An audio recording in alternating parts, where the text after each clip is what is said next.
Hello and welcome to the capital study circle. Capital study circle में आप सभी का स्वागत है। जैसा कि हमारा प्रैक्टिस सेट चल रहा है, आज 84 नंबर हमारा प्रैक्टिस सेट है। पॉलिटिकल साइंस से जो यूपीएचएससी दे रहे हैं, नेट जेआरएफ दे रहे हैं या कोई भी और एग्ज़ाम दे रहे हैं, या सिविक्स से जो टीजीटी पीजीटी देते हैं, उनके लिए काफ़ी इम्पोर्टेंट प्रैक्टिस सेट है। तो इससे पहले कि हम शुरू करें, हम बताना चाहेंगे कि कैपिटल स्टडी सर्कल अब लखनऊ में भी आ चुका है। जो लोग हमसे ऑफलाइन जुड़ना चाहते हैं या ऑनलाइन भी जुड़ना चाहते हैं, वो हमसे जुड़ सकते हैं। नीचे लिखे फ़ोन नंबर और जो व्हाट्सएप नंबर है उस पर आप हमें कांटेक्ट कर सकते हैं, या आप रिसर्च की फील्ड में जाना चाहते हैं, आगे एकेडमिक्स में करियर बनाना चाहते हैं, तो भी आप हमको कांटेक्ट कर सकते हैं। इसके अलावा अगर आप किसी बुक का पीडीएफ या इस तरह की कोई मटेरियल चाहते हैं जो हमारे रिपोजिटरी में है, तो हम आपको, अगर आप हमें मेल करते हैं तो हम आपको फ्री ऑफ कॉस्ट उसको भेज देंगे। तो और जो रिसर्च के लिए कोई असिस्टेंस की जरूरत हो तो वो भी हम आपको हेल्प करते हैं। तो ज़्यादा बात ना करते हुए आ जाते हैं हम अपने प्रैक्टिस सेट पे। तो पहला क्वेश्चन देख लेते हैं। जो हमारा प्रैक्टिस सेट चल रहा था उसमें से ही 101 नंबर जो क्वेश्चन है वो देख लेते हैं। बहुत अच्छा क्वेश्चन है, सिंपल क्वेश्चन है लेकिन ट्रिकी है। तो इसको याद रखेंगे तो इमीडिएटली आपका एक क्वेश्चन सही हो जाएगा, और ये आने के चांसेस भी हैं काफ़ी, क्योंकि इस तरह के ट्रिकी क्वेश्चंस आजकल आ रहे हैं। तो सुपर पावर, महाशक्ति शब्द का सर्वप्रथम प्रयोग किसने किया? The term super power first use by. तो हमारे पास चार नाम है। तो सुपर पावर किसके लिए यूज़ हो रहा है? यूजली अमेरिका के लिए यूज़ हुआ। किसने किया? गैब्रियल कोल्को ने, विलियम फॉक्स ने, जॉर्ज ऑरवेल ने, वॉल्टर लिपमैन ने। तो Gabriel Kolko, William Fox, George Orwell और वॉल्टर लिपमैन तो यूज़ करते हैं। इसका सही आंसर क्या होगा? William fox. विलियम फॉक्स जो है एक हंगेरियन राइटर हैं और फॉक्स टीवी के मालिक भी हैं। फॉक्स टीवी, अगर आप अमेरिकन टीवी देखते तो उसमें, और इन्होंने फर्स्ट टाइम अमेरिका के लिए एक टर्म यूज़ किया, सुपर पावर। तो आज के समय तमाम सारे इंटरनेशनल जो रिलेशन के थिंकर्स हैं या राजनीतिक विशेषज्ञ हैं या फिर नॉर्मल आदमी भी, हम सभी जो थोड़ा भी इंटरनेशनल पॉलिटिक्स को समझते हैं, वो लोग सुपर पावर का टर्म यूज़ करते हैं यूजुअली अमेरिका के लिए। और उसको रिप्लेस करने के चक्कर में जो चाइना आगे बढ़ रहा है, उसको भी कई बार आजकल यूज़ कुछ लोग कर रहे हैं कि न्यू सुपर पावर आ रहे हैं क्या, या क्लास ऑफ सुपर पावर, इस तरह के आइडिया पे डिस्कशन आजकल चलता है। तो ये याद रखना, विलियम फॉक्स ने super power first time use किया था। उसके बाद तो बहुत से लोग करते हैं। अब सेकंड नंबर क्वेश्चन जो है 102 नंबर, बाल्टिक क्षेत्र में स्टेटिन से लेकर एड्रियाटिक क्षेत्र में ट्रिश तक यूरोपीय महाद्वीप में एक फौलादी दीवार खड़ी कर दी गई है। From the Stettin in Baltic to Trieste in Adriatic and iron curtain. Term कौन से इंपॉर्टेंट है? आयरन कर्टन या फौलादी दीवार। इंग्लिश में कई बार ये ट्रांसलेट नहीं कर सकता है, हो सकता है आयरन कर्टन ही दे दे, क्योंकि आयरन कर्टन बहुत बार हिंदी, अगर आप आर्टिकल पढ़ते हैं न्यूज़पेपर में या किसी जर्नल में, तो वहाँ पे हिंदी में भी अगर होता है तो आयरन कर्टन लिखा होता है। तो इसलिए ये ध्यान रखिएगा, फौलादी दीवार कोई ज़रूरी नहीं है उसको ट्रांसलेट करें। इसलिए मैं कहता हूँ इंग्लिश और हिंदी दोनों में ही आपको ध्यान देना चाहिए। तो एक बार इंग्लिश पढ़ लेना चाहिए, जो हिंदी मीडियम के हैं उनको भी एक बार देख लेना चाहिए। तो आयरन कर्टन आते ही बहुत ईजी हो जाता है। फौलादी दीवार थोड़ा सा हो सकता है ना समझ में आए, कई जगह पे कई बुक्स में आयरन कर्टन लिखा है। डिसेंडेड अक्रॉस द कंटिनेंट, ये आइडिया किसका है? हु मेड दिस स्टेटमेंट, ये किसने कहा था? David Truman, John Foster Dulles, Winston Churchill, Bernard M Baruch. तो डेविड ट्रूमैन है, ये अमेरिकन प्रेसिडेंट थे। John Foster, Winston Churchill PM थे ब्रिटेन के, और बर्नार्ड बरूच। तो इसके अलावा हम देखें तो इसमें सही आंसर क्या है? Winston Churchill. और ये आयरन कर्टन किससे रिलेटेड है? तो आयरन कर्टन का मतलब है लौह दीवार, क्योंकि सोवियत यूनियन या रसिया के अंदर रेवोल्यूशन हो चुका था, सोवियत यूनियन बन गया था, और सोवियत यूनियन में एक के बाद ईस्ट यूरोपियन कंट्री जो थे वो जुड़ते जा रहे थे, और वो धीरे धीरे जो कैपिटलिज्म था उसके लिए एक तैयार कर रहे थे दीवार, कि इसके बाहर आप नहीं आ सकते, और ये सारे हमारे हैं। धीरे धीरे अभी तो ये किया है, धीरे धीरे यहाँ पे रेवोल्यूशन होगा और ये सोशलिस्ट कंट्री बन जाएंगे। तो ये इन्होंने उसको टर्म किया था कि एक आयरन कर्टन बना दिया है सोवियत यूनियन ने या कम्युनिस्ट ने आइडियोलॉजी ने या कह सकते हैं सोशलिस्ट आइडियोलॉजी ने, तो उन्हीं उसी को आयरन कर्टन, और उसके अगेंस्ट में विंस्टन चर्चिल थे, ये लिबरल थे, डेविड ट्रूमैन भी लिबरल थे। तो आगे बढ़ते हैं 102 के बाद 103। निम्नांकित में से किसका संबंध शीत युद्ध संकट से नहीं है? अब ये बड़ा अच्छा क्वेश्चन है, बहुत ही रेलिवेंट भी है। Which one of the following is not related to cold war crisis? तो कोल्ड वॉर क्या है? शीत युद्ध। अभी हम बात कर रहे थे आयरन कर्टन की और शीत युद्ध की। तो शीत युद्ध जो है उसी में ही आयरन कर्टन का भी आता है, इसी में ये सारे क्राइसिस भी आते हैं। और शीत युद्ध की एक बहुत महत्वपूर्ण ये चीज़ थी कि इसमें सबसे कम युद्ध हुए, सबसे कम क्षति जो हुई उसी में हुई, क्योंकि कहीं भी प्रॉपर फुल फ्लेजेड वॉर, जिस तरह से आज रसिया यूक्रेन में चल रहा है, या इससे पहले अफगानिस्तान के अंदर देखें, इराक के अंदर देखें, या सीरिया के अंदर देखें, जिस तरह से वॉर हुए हैं, उस तरह का वॉर बैलेंस ऑफ पावर की वजह से, दो पावर होने की वजह से, सोवियत यूनियन और यूएसए जो कैपिटलिस्ट ब्लॉक था और सोशलिस्ट ब्लॉक है, तो बैलेंस होने की वजह से फुल फ्लेजेड वॉर नहीं होती। टेंशन रहती थी हमेशा कि वॉर हो सकती है, लेकिन वॉर नहीं होती। तो कौन कौन से क्राइसिस थे? बर्लिन क्राइसिस, जब जर्मनी ने सरेंडर कर दिया, उसके बाद बर्लिन के अंदर आधे बर्लिन पे जो सोशलिस्ट लोग थे उनका कब्जा हो गया, और जर्मनी कह सकते हैं, और जर्मनी की कैपिटल बर्लिन थी।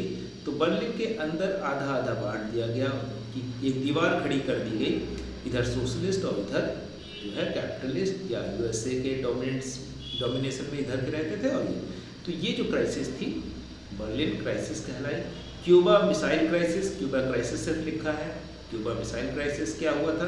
क्यूबा के अंदर जब सत्ता परिवर्तन हुआ, वहाँ एक सोशलिस्ट गवर्नमेंट बनी, उसको सपोर्ट करने के लिए सोवियत यूनियन ने वहाँ पे एक मिसाइल, न्यूक्लियर मिसाइल प्लांट कर दी कि अगर यूनाइटेड स्टेट्स जो है वो इंटरवीन करता है वहाँ की जो सरकार, उसका तख्ता पलट करने का, तो उसके पास कम से कम परमाणु हथियार होंगे।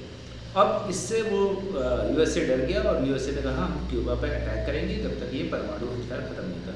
तो पूरी दुनिया में टेंशन थी कि अगर ये अटैक करेगा तो परमाणु हथियार चलाएगा। इसमें सबसे बड़ा रोल सोवियत यूनियन का था कि सोवियत यूनियन कहने पे ही चलाएगा। तो पूरी दुनिया जो है लगभग 13 दिन तक पूरी टेंशन में रही, और फाइनली एक नेगोशिएशन होता है, एक वार्ता होती है, खत्म किया जाता है। और 13 डेज नाम की एक मूवी भी अगर आप देखेंगे यूट्यूब पे मिल जाएगी, और उसमें पूरे मिसाइल क्राइसिस, जो क्यूबन मिसाइल क्राइसिस था, उसके बारे में पूरा डिटेल में बताया गया है, और बहुत अच्छी मूवी है। इसके अलावा जो एबल आर्चर अभ्यास था, ये भी कोल्ड वॉर का था। इंडो चाइना वॉर जो है 1962 में जो हो रहा था, इसमें कोल्ड वॉर से कोई रिलेशन नहीं था, क्योंकि एक तो तरफ चाइना जो है कम्युनिस्ट कंट्री था, दूसरी तरफ इंडिया जो था वो सोवियत यूनियन का बहुत अच्छा एलाय था। तो सोवियत यूनियन किसी भी तरफ नहीं था, यूएस भी किसी भी तरफ नहीं था, क्योंकि वो दोनों ही तरफ, ये चाइना कम्युनिस्ट कंट्री, उसको भी सपोर्ट नहीं कर सकता था। इंडिया जो है सोवियत यूनियन का बहुत अच्छा दोस्त था, तो वैसे भी अमेरिका उस समय इंडिया का अगेंस्ट में रहता था। तो ये जो कोल्ड वॉर से इसका कोई मतलब नहीं है। तो सही आंसर क्या हो जाएगा? 3। तो आपको थोड़ा सा इतिहास जानेंगे तो अब इससे रिलेटेड आसपास का कोई भी क्वेश्चन आएगा वो आप आसानी से सही कर पाएंगे। कोई ज़रूरी नहीं है कि क्वेश्चन ये रिपीट ही हो। तो थोड़ा सा आपको ध्यान रखना चाहिए कि इसकी स्टोरी जो होती है, किसी भी क्वेश्चन जब हम पढ़ते हैं तो उसकी एक स्टोरी होती है। उस स्टोरी को अगर हम जानते रहेंगे तो फिर हमको बहुत ज़्यादा मेहनत याद करने की और रटने की नहीं पड़ेगी।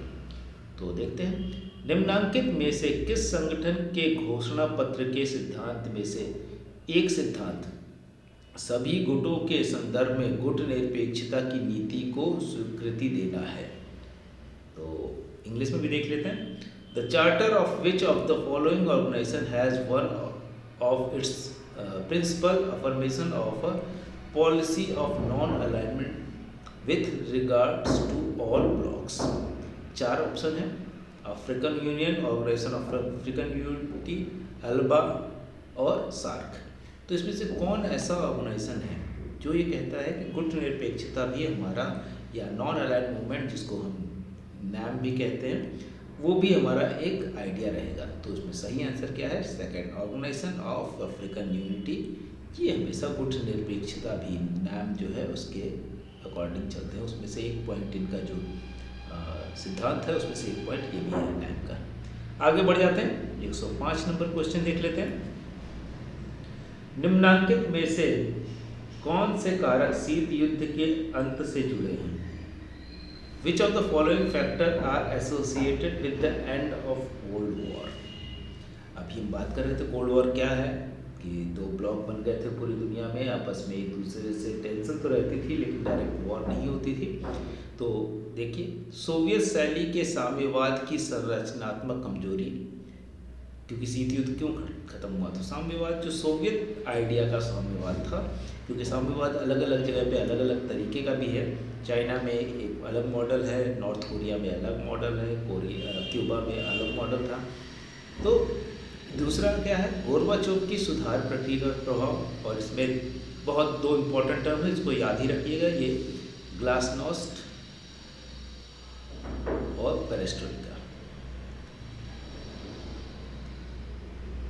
ग्लासनोस्ट मतलब पारदर्शिता और पेरेस्ट्रोइका मतलब पार्टिसिपेशन कह सकते हैं। तो ये इसी तरह याद रखिएगा, इसका कोई ट्रांसलेशन नहीं है, तो हिंदी में लिखा जा सकता है ग्लासनोस्ट और पेरेस्ट्रोइका।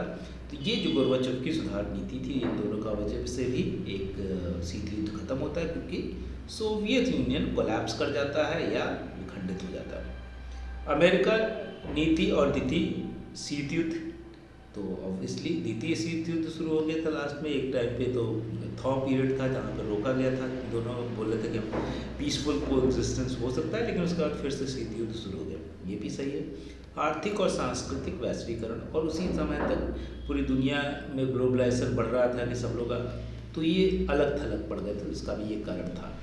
तो इंग्लिश में भी देखते हैं, structural weakness of the Soviet style communism. Yes, there are different types of communist countries like China, North Korea, Cuba. So their structure was like they have the weak structure in Soviet Union. That's why it's collapsed. Obviously, yes. The impact of Gorbachev's reform process. Obviously, I told you that Glasnost and Perestroika was the two major idea of Gorbachev. US policy and second Cold War में, yes. Economic and cultural globalization, yes.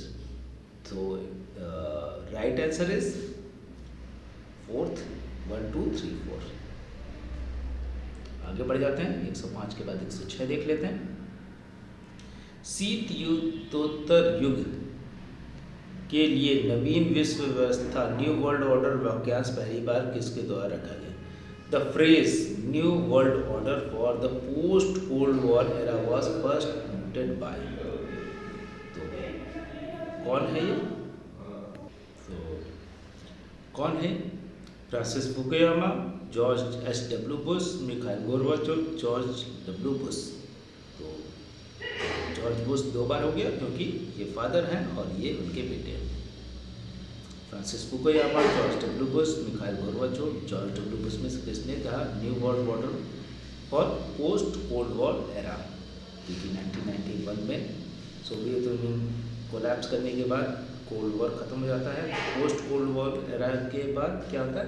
जैसे Francis Fukuyama end of the history बोलते हैं, उसी तरह से new world order कौन बोलता है? ये देते हैं मिखाइल गोर्बाचोव, जो कि उस समय प्रेसिडेंट भी थे सोवियत यूनियन के और सेक्रेटरी भी थे पार्टी के, और इन्होंने ही जो हमने बताया पेरेस्ट्रोइका और ग्लासनोस्ट टाइप का 2 टर्म दिए थे, जिससे वहाँ की जो सरकार थी उसको ओपन किया गया, थोड़ा सा पार्टिसिपेटरी बनाया गया, और उसकी वजह से सोवियत यूनियन कोलैप्स किया। उसमें से एक कारण ये भी था। तो ये इन्होंने बताया कि अब नया वर्ल्ड ऑर्डर बन गया, जहाँ पे एक तरह से देखेंगे पूरी दुनिया लिबरलिज्म के फेवर में आ गई। तो सही आंसर 3, मिखाइल गोर्बाचोव। आगे बढ़ते हैं, 107 नंबर देख लेते हैं। विच of the following is not purpose of United nation? United nation के 4 पर्पस हैं, उनमें से एक नहीं है इसमें दिया हुआ है। निम्नलिखित में से कौन सा संयुक्त राष्ट्र का प्रयोजन नहीं है? क्या नहीं है? अंतर्राष्ट्रीय शांति और सुरक्षा बनाए रखना, यह है, बिल्कुल है। समानता और आत्मनिर्णय के सिद्धांत के लिए आदर भावना के आधार पर विभिन्न राष्ट्रों के बीच मित्रतापूर्ण भावना को बढ़ावा देना। इसके इंग्लिश में भी देख लेते हैं। To maintain international peace and security, to develop friendly relations among the nations on the basis of equality and the principle of self determination. सही है। यह संघ सूची सदस्यों के समान संप्रभुता के सिद्धांत पर आधारित है। ऐसा उसमें उसके पर्पस में नहीं लिखा गया है।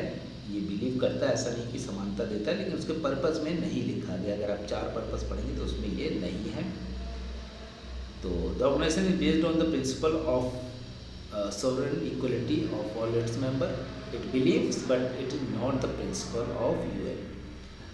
इन सामान्य उद्देश्यों की पूर्ति के लिए विभिन्न राष्ट्रों द्वारा किए गए कार्यों में समन्वय स्थापित करने के लिए एक केंद्रीय संगठन के रूप में कार्य करना, बिल्कुल है। To be a centre for harmonising the action of nation in the attainment of these common ends. तो सही आंसर क्या हो जाएगा इसका? 3, 107 का 3। 108 देख लेते हैं। निम्नांकित में से भारत की ओर से किसने संयुक्त राष्ट्र चार्टर पर हस्ताक्षर किए? Who among the following signed the United Nations Charter on behalf of India? V.T. Krishnamachari and B.N. Rao. B.N. Rao and Ramaswamy Mudaliar. Ramaswamy Mudaliar and V.T. Krishnamachari. V.T. Krishnamachari, B.N. Rao और रामास्वामी मुदलियार। तो ये चारों में से कौन है? इसमें सही आंसर हो गया B.N. राव जो हैं वो संविधान सभा के सलाहकार भी थे, लेकिन ये इन्होंने हस्ताक्षर नहीं किया था। हस्ताक्षर कौन किया था? रामास्वामी मुदलियार और V.T. कृष्णमाचारी ने किया था। तो आंसर सही हो गया 3। थर्ड हो गया, इंडिया के बिहाफ पे इन दोनों लोगों ने यूनाइटेड नेशन जो चार्टर है उस पर साइन किया था। तो अगला क्वेश्चन देख लेते हैं 109 नंबर। संयुक्त राष्ट्र शांति स्थापना पीस कीपिंग को संयुक्त राष्ट्र के चार्टर के 6.5 चैप्टर के रूप में किसने वर्णित किया है? Who has described the United Nations peacekeeping as belonging to chapter 6.5 of the United Nations Charter? Kofi Annan, Dag Hammarskjöld, Ban Ki-moon, Boutros Ghali। और ये सारे कौन रहे हैं? जो यूनाइटेड नेशन के सेक्रेटरी रह चुके हैं। कोफी अन्नान, डॉग हैमरशोल्ड, बान की मून और बोutros घाली। तो सही आंसर क्या है? डॉग हैमरशोल्ड। ये जो है हैमरशोल्ड जो है ये बोलते हैं कि 6.5 चैप्टर या के रूप में पीस कीपिंग को इन्होंने बोला है। आगे बढ़ते हैं, 110 नंबर क्वेश्चन देख लेते हैं। तो क्वेश्चन है, यूरोपीय संघ के ध्वज में 12 सोने के रंग के तारे हैं, यह प्रतीक है। The European union flag has 12 gold coloured star, it is a symbol of, क्या है? यूरोप के लोगों के बीच एकता, एकजुटता और सद्भाव के आदर्श। सदस्य देशों की संख्या, यूरोपीय संघ की दृष्टि का, यूरोप की पहचान और एकता का।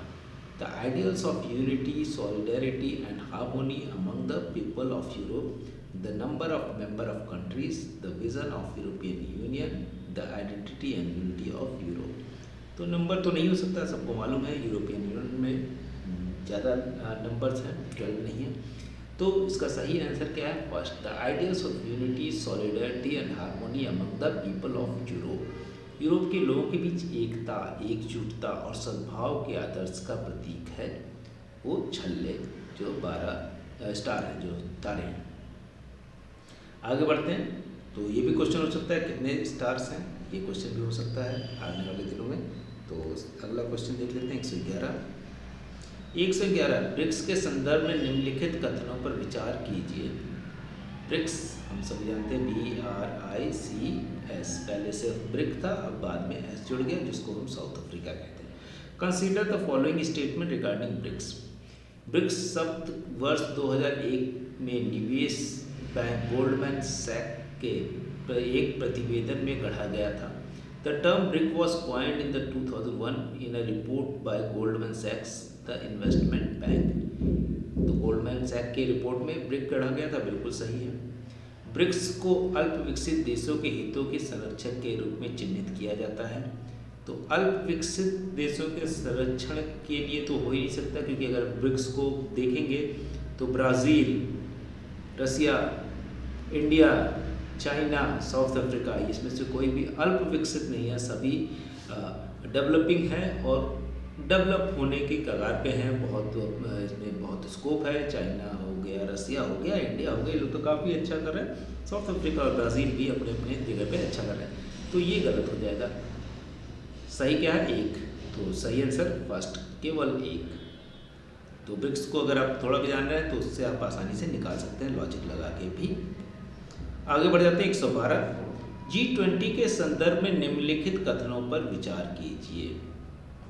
G20 consider the following. अभी G20 की मीटिंग हुई है और मालदीव में, और उसकी अध्यक्षता किसने की? इंडिया ने की है।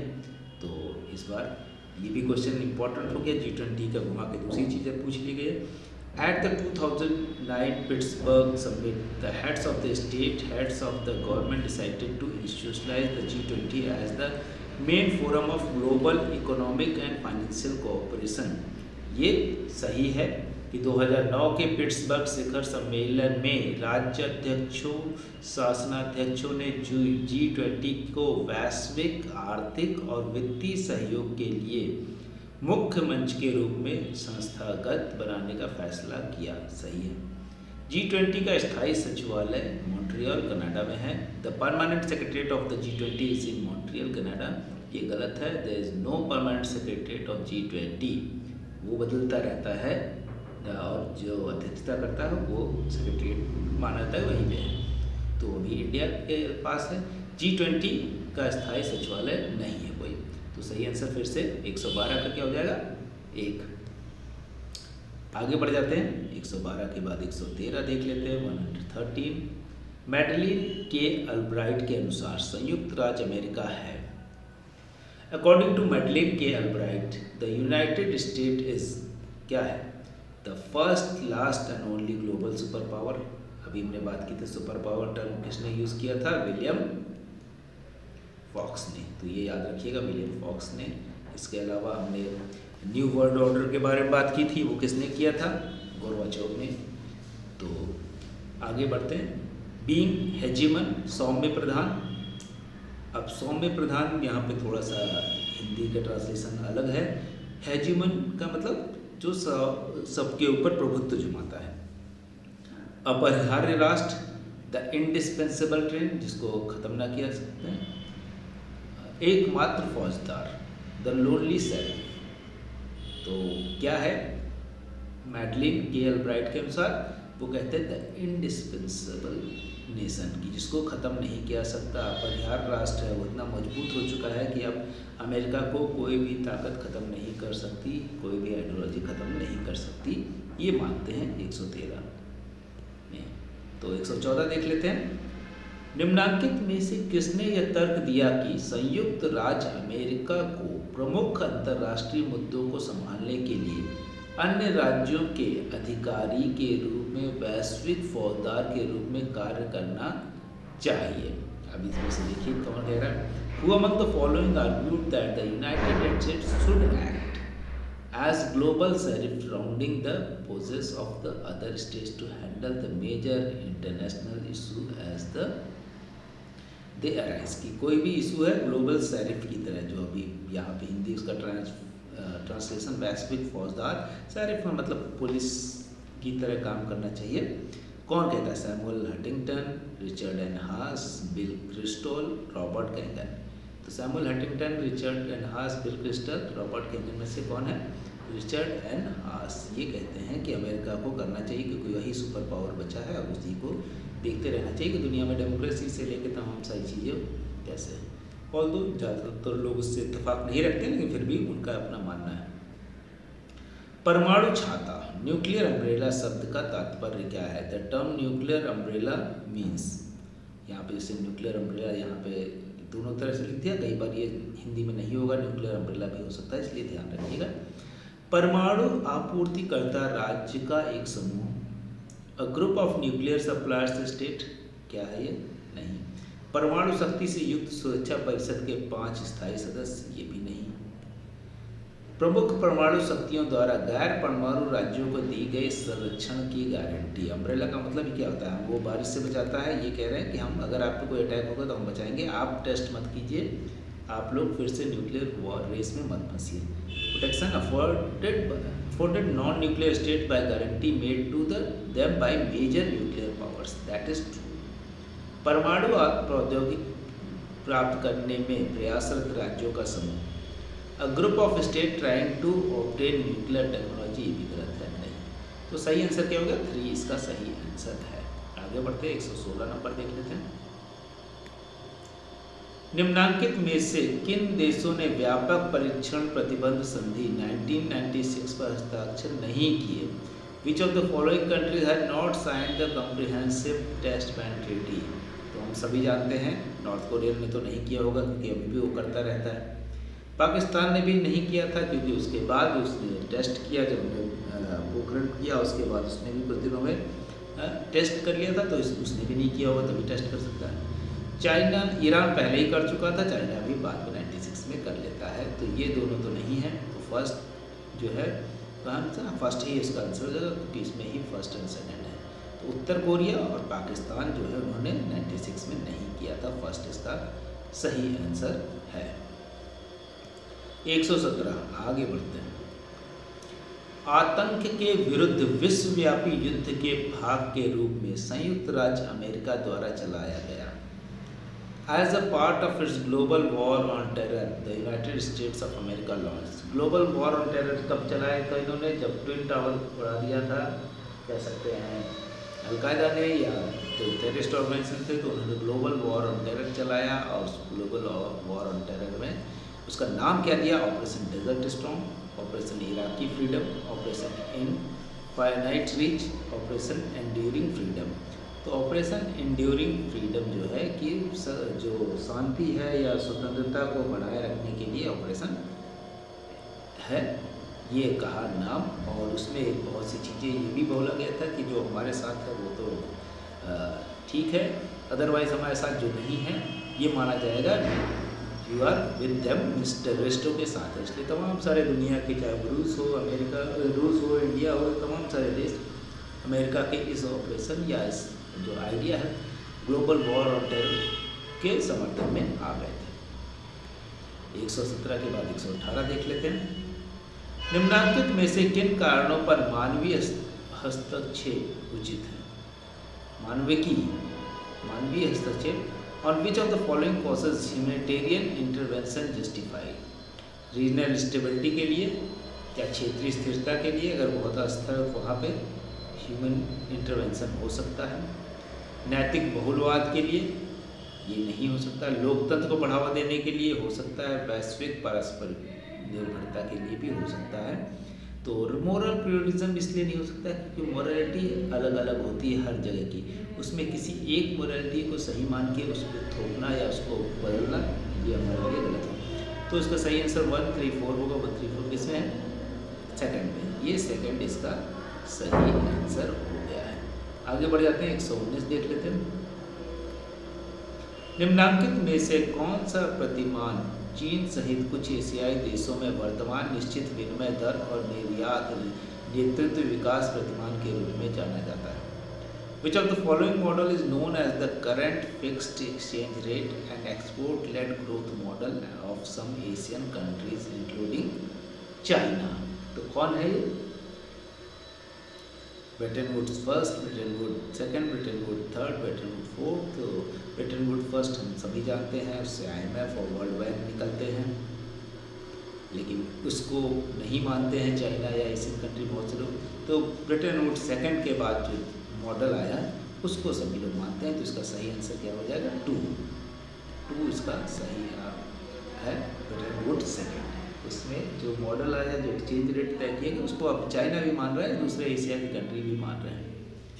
119 के बाद 120 देख लेते हैं।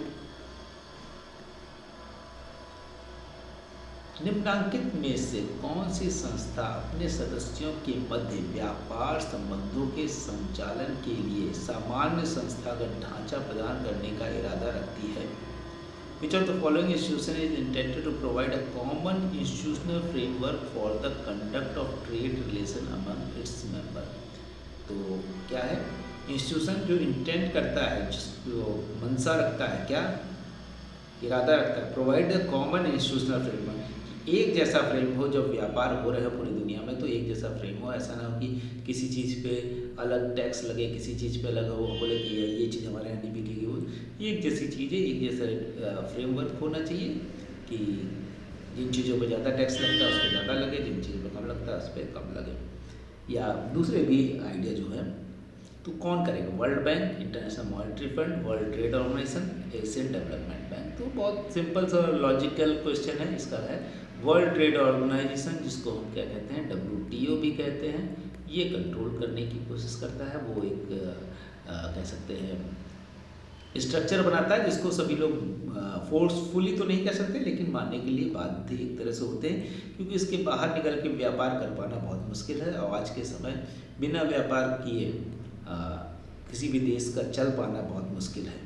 तो अगर उसको देखें तो नॉर्थ कोरिया को छोड़ दें तो बाकी सारे कंट्री जो है अपने मार्केट को ओपन करते हैं। नवीन अंतर्राष्ट्रीय आर्थिक व्यवस्था के संदर्भ में निम्नांकित कथनों पर विचार कीजिए। Consider the following statement regarding new international economic order. 1970 के दशक में विकासशील देशों ने एक नवीन अंतर्राष्ट्रीय आर्थिक व्यवस्था के लिए संयुक्त राष्ट्र महासभा में एक केंद्रभूति अभियान चलाया था। अब ये सही है। 1973 में गुटनिरपेक्ष आंदोलन के शिखर सम्मेलन में पहली बार एक नवीन अंतर्राष्ट्रीय आर्थिक व्यवस्था का आह्वान किया गया, ये भी सही है। In 1970s, the developing countries launched a concentrated campaign in United Nations General Assembly for a new international economic order। क्यों? क्योंकि अभी तक क्या हो रहा था, नॉर्थ के कंट्री ही जो अमीर थे, साउथ के जो कंट्री थे वो गरीब थे, उनको वो डिपेंडेंट थे इस पे, तो नया इंटरनेशनल इकोनॉमिक ऑर्डर की जरूरत मानी गई। A summit meeting for non-aligned movement in 1973 first called for new international economic order। उसने कॉल किया न्यू इंटरनेशनल इकोनॉमिक ऑर्डर के लिए। दोनों ही सही हैं, तो इसका सही आंसर क्या हो जाएगा, third. 1 and 2 both are correct. आगे बढ़ जाते हैं, 122 देख लेते हैं। पुराने उत्तर दक्षिण विभाजन को समकालीन वैश्विक अर्थव्यवस्था में कम महत्वपूर्ण माना जाता है। The old north-south division is seen as less important in contemporary global economy. Why? Reason is there. वैश्विक दक्षिण दुनिया के बाजारों के साथ देशों और क्षेत्रों के एकीकरण के आधार पर अलग अलग दिशाओं में आगे बढ़ रहा है।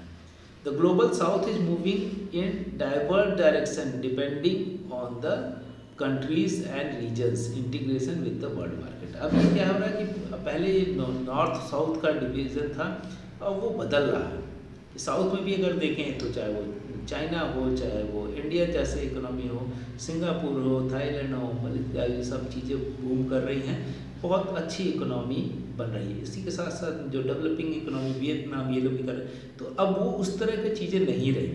तो अगर आप देखें तो अमेरिका के बाद सीधे चाइना आ जा रहा है साउथ, इसके बाद जो टॉप 5 में हमेशा इंडिया रह रहा है, तो साउथ की इकोनॉमी भी अच्छी हो रही है लगातार। और अगर GDP कॉन्टेक्स्ट में देखें तो बांग्लादेश जैसे कंट्री, सिंगापुर, मलेशिया, ये सब भी बहुत अच्छा कर रहे हैं। तो दोनों ही सही है। 122 का क्या हो जाएगा, A and R are true and R is the correct explanation of A। A और R दोनों सत्य हैं तथा R A की सही व्याख्या है। लेकिन वही चीज़ अगर 1970 से पहले चले जाए तो बहुत ही डिवीज़न क्लियर था कि साउथ में कोई भी अच्छा बड़ा रिच कंट्री नहीं था। चाइना भी गरीब था उस समय, इंडिया भी गरीब था, या दूसरे कंट्री भी गरीब ही थे उस समय तक। जो एशियन टाइगर्स जो इसको हम कहते हैं, वो भी इतने डेवलप नहीं हुए थे। 122 के बाद 123 देख लेते हैं। 123 नंबर क्वेश्चन क्या कह रहा है, विकासशील देशों के बीच तकनीकी सहयोग को बढ़ावा देने और कार्यान्वित करने के लिए ब्यूनस आयर्स की कार्य योजना बापा 40 निम्न में से किससे संबंधित है। Buenos Aires plan of action, जिसको हम Buenos Aires plan of action +40 is concern with किसके, BRICS, North South dialogue, South South dialogue, South South cooperation, world organisation.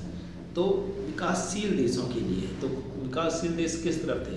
अगर नॉर्थ में जाएंगे तो वहाँ डेवलप कंट्री ज़्यादा थे, चाहे अमेरिका देख लें, ब्रिटेन देख लें, फ्रांस देख लें, सब नॉर्थ की तरफ थे। रसिया देख लें, जापान देख लें, सब नॉर्थ की तरफ। तो साउथ में कौन है? चाइना, इंडिया, ये सब, श्रीलंका, भूटान, तो ये सब के बीच ये क्या है, डेवलपिंग कंट्री ज़्यादातर किधर थे? South south. तो लॉजिकली भी आप सोच सकते हैं साउथ साउथ कोऑपरेशन की बात की गई थी उसमें।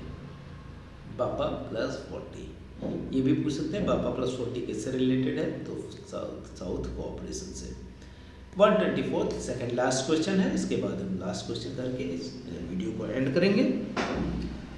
सूची 1 को सूची 2 के साथ सुमिलित कीजिए तथा सूचियों के नीचे दिए गए कूटों का प्रयोग करते हुए सही उत्तर दीजिए। तो अंटार्कटिक संधि, अब ये कब हुआ है?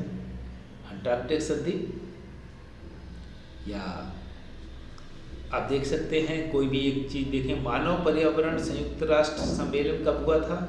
सबसे पहले ये पर्यावरण को लेकर 1972 में। तो एक किस में है? बी का एक इन दोनों में है। अब इसके अलावा आप देखिए तीसरा जो है क्या है कि ब्रुटलैंड आयोग रिपोर्ट, ये कब हुई?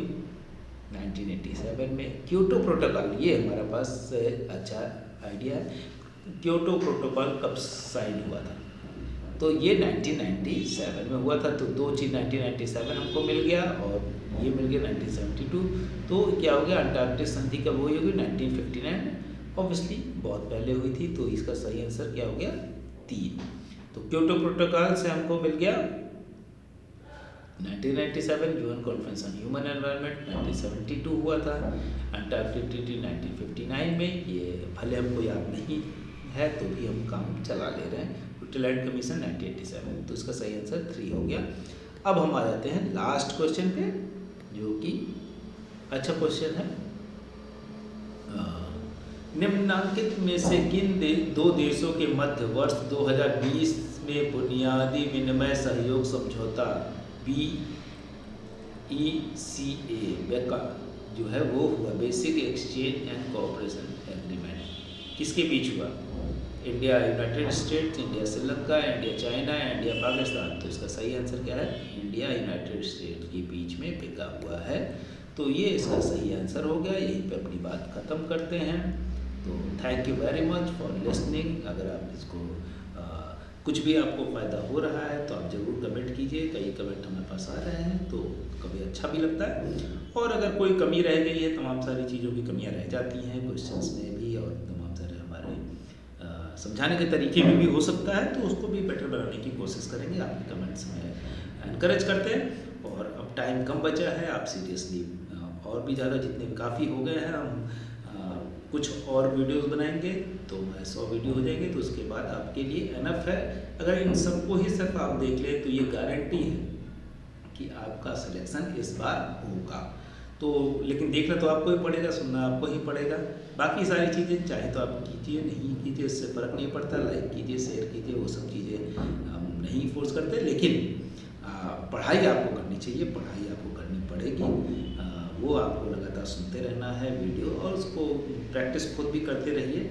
इसके अलावा अगर आपको कोई हेल्प चाहिए तो आप हमको बता सकते हैं और हमें कांटेक्ट कर सकते हैं। फ़ोन नंबर 6001203135 पे, व्हाट्सएप कर सकते हैं 6001939975 पे।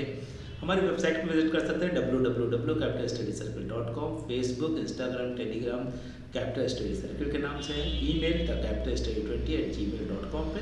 अगर आपको कोई PDF बुक चाहिए या किसी भी तरह की हेल्प चाहिए तो आप हमको मेल कर सकते हैं। अगर हमारे रिपोजिटरी में होगी PDF बुक तो हम ज़रूर आपको भेजेंगे, ताकि आप इसको आसानी से अपनी जो प्रिपरेशन है उसको करते रहें। तो थैंक यू वेरी मच। पढ़ते रहिए और साथ ही साथ हमें बताते भी रहिए कि क्या कमियां हैं, क्या चीज़ें चाहिए, और कोई भी नई चीज़ चाहिए हो। इसके अलावा आप क्लास से जुड़ना चाहते हैं तो आप इन नंबर पे कॉल कर सकते हैं। हमारी जो रेगुलर क्लास चल रही है उसमें हम डिटेल में बाकी चीज़ें भी करते हैं, तो वो भी आप उससे जुड़ सकते हैं। दूसरे सब्जेक्ट्स में भी आप चाहें तो जुड़ सकते हैं। तमाम सारे सब्जेक्ट्स से हमारे ऑफलाइन क्लासेस भी चल रही हैं, उस पर भी आप ज्वाइन कर सकते हैं। तो इसके अलावा अगर आप रिसर्च, जो हमने लगातार बोलते हैं कि रिसर्च में जाना चाहते हैं, तो उसके लिए भी आप हमारे असिस्टेंट्स की टीम है जो आपको असिस्ट कर सकती है, चाहे सिनॉप्सिस राइटिंग हो, चाहे वो थीसिस राइटिंग हो, या इसके बाद प्रूफ रीडिंग से लेकर तमाम सारी चीज़ों को भी हमारी टीम आपको हेल्प कर सकती है। तो थैंक यू वेरी मच।